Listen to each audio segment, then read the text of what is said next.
Legal dictation number 56. Be ready. Start.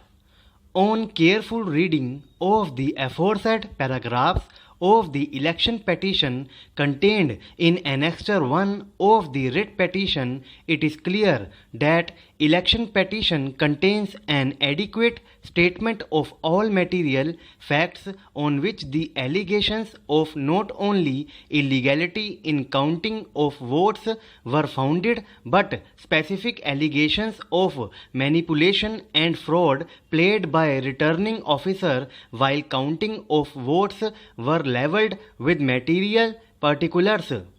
Not only this, but the petitioner had also adduced voluminous evidence to support the allegations levelled in the election petition in respect of aforesaid illegalities and manipulations in counting of votes by entering himself in witness box and by examining his counting agent. The aforesaid version of election petition was also supported by other candidates by filing their affidavits before the election tribunal, which clearly established that the petitioner had adduced sufficient evidence affording a good ground for believing that manipulation was done and fraud was played while counting of votes by returning officer. Therefore, in my opinion, the only way to decide the dispute and to do complete justice between the parties was order for recounting of votes. From the perusal of impugned judgment and order passed by the election tribunal, it appears that the statement of petitioner and his agent in respect of manipulation in counting of votes has been rejected without any cogent reason.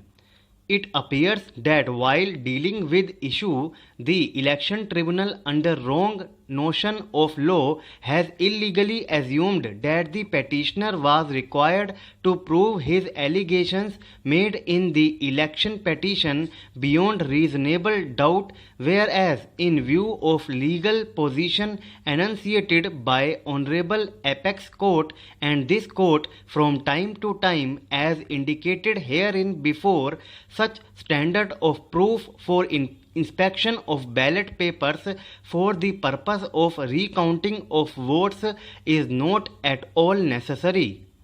The election petitioner was required merely to adduce such evidence on the basis of which allegations could be prima facie established, affording good ground for believing that there has been mistake or illegality or manipulation in counting of votes, and further, on the basis of such evidence, court or tribunal trying the election petition could be prima facie satisfied for directing inspection of ballot papers or recounting of votes.